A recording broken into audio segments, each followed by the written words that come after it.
Anasema inuka uangaze, maana nuru yako imekujilia. Ni sasa hivi nakwambia hivi, inuka ufanye kazi ya Mungu, maana tayari huduma ambayo Mungu ameweka ndani yako iko tayari kwa ajili ya nini? Kwa ajili ya kazi. Bwana Yesu asifiwe. Sasa inawezekana kitu ambacho kufundisha iko hivi, wewe ni mtumishi wa Mungu.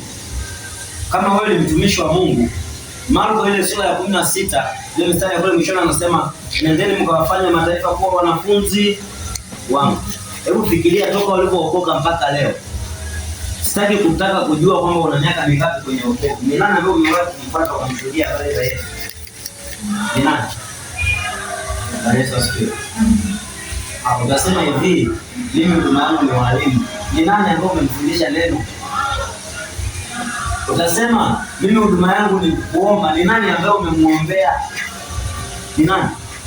Kwa sababu aliyeitwa kuomba akikaa kwenye kuombea watu waokoke, watu wataokoka. Nilikuwa naangalia kwenye kanisa ile la Masai.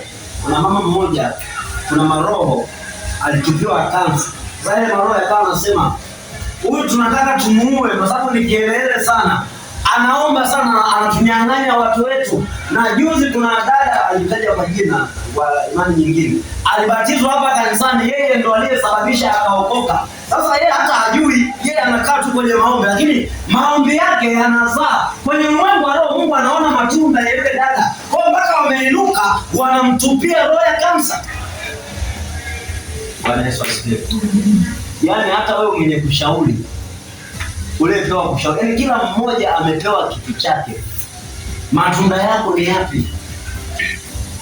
Bwana Yesu asifiwe. Lakini kama hauoni matunda, ni lazima tumwambie Mungu, tulehemu kuanzia sasa. Tunataka utusaidie tuanze kuona matunda. Yule shoga yako ambao unapiga story, mbadilishie story. Anza kumwambia habari za Yesu. Muombee kisirisiri, muombee kimya kimya, mwambie habari za Yesu. Kama unaweza nunulia hata sukari ni nini. Unajua nyewe watu ambao mnasaidia watu nyinyi, mna nguvu kubwa sana ya kuweza kubadilisha mioyo ya watu. Siku moja tulikuwa ni faraja, tulikuwa wote, Mungu akazungumza juu ya habari ya haya mafenesi hapa. Haya hii miti, haya matunda ya mafenesi. Mungu akasema, mbona mimi nimewabariki, nimewajalia mna matunda ya mafenesi. Haya matunda hapo wanakula watu wote, wanakula mpaka Waislamu wanakujaga wanaangua. Kama mngekuwa mnayaombea haya matunda, mnayasemesha haya matunda, mngekuwa na watu wengi sana ambao wangekuwa wananipata mimi. Bwana Yesu asifiwe. Ni siri ambayo wachawi ndio wao wanafanya. Mchawi anakupa chakula. Ukisikia mtu amefungwa kwa chakula, chakula kinaonelewa maneno kwamba huyu mtu atakapokula hiki chakula basi kutokee 1 2 3. Lakini unaweza kusemesha kitu kwamba huyu mtu atakapopokea hiki kitu, labda kama umempelekea ni sukari, atakapoitumia hii sukari, ndani yake kuumbike kiu ya kumpenda Mungu, kiu ya kupenda maombi, kiu ya kumpenda Yesu. Kwa kama kuna chochote kinachozuia asiokoke, atakapotumia hii sukari, kama ni soda ndio nimemnunulia, au atakapokunywa hii soda, yani hii soda imalize, ikate minyororo yote iliyomfunga, hataki kusikia habari za Yesu, aanze kusikiliza habari za Yesu. Tutafungua watu wengi. Bwana Yesu asifiwe. Huwezi kuongea basi omba watu waokoke. Huwezi kuomba basi toa vitu, saidia watu wale wasiojiweza hata wa nje. Saidia, lakini hicho kitu kitamkie neno. Tutaona matunda, yani tutaona matunda. Bwana Yesu asifiwe. Lakini kitu cha kumalizia ni kwamba watu wengi hawajajua namna ya kukuza kile ambacho Mungu ameweka ndani yao. Wako wanaojua kwamba mimi ndani yangu Mungu ameweka kitu hiki.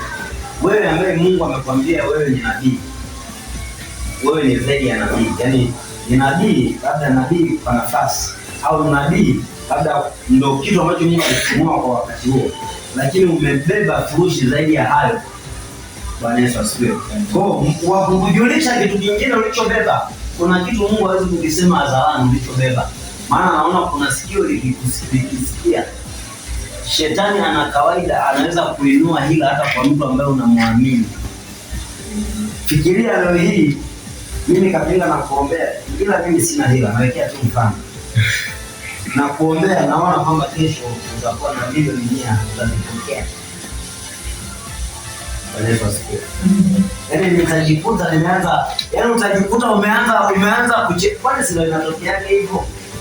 Yaani tuna aina fulani ya utumishi ambao tunataka tuendelee kuwa chini ya kongwa la utumwa. Chini ya kongwa la utumwa ni namna gani? Leo hii kuna baadhi ya watumishi au kuna baadhi ya watu wakiondolewa kwenye maisha yetu tayari wameshaondoka na sehemu yetu ya nini? Ya Mungu. Bwana Yesu asifiwe. Nataka kusema hivi, hiyo huduma ambayo Mungu ameweka ndani yako imekamilika. Ni uvivu wako tu, hautaki kupambana, kufunga, kuomba, kulia na kumwambia Mungu umeweka huduma ndani yako. Na hiyo huduma uliyoiweka ndani yangu ninaomba uikuze, ikue, itende kazi kwa ajili ya kuwahudumia watu wengine. Kujitambua, unamwambia Mungu mimi sijajitambua kwa ni nani, lakini ninajua wewe upo ndani yangu, umenipa neema ya wokovu. Kwa hiyo inawezekana bado hujanitambulisha kwamba mimi ni nani, lakini nitambulishe. Lakini haisaidii kitu kinitambulisha, alafu umenitambulisha ule utambulisho wangu ukawa sifuri, ukaishia tu kukanyagwa. Unanielewa? Amina.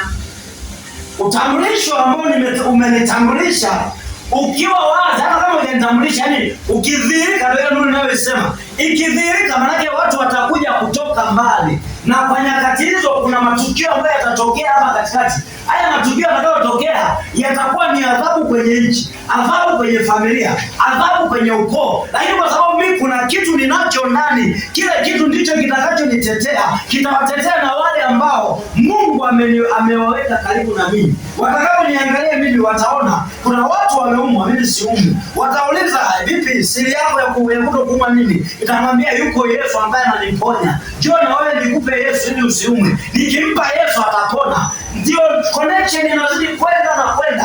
Hata kama leo kunafungwa makanisa wakasema kuanzia leo hamna kuabudu. Najua tumeachana, kila mmoja ameondoka na cha kwake kikiwa kinafanya kazi. Bwana Yesu asifiwe.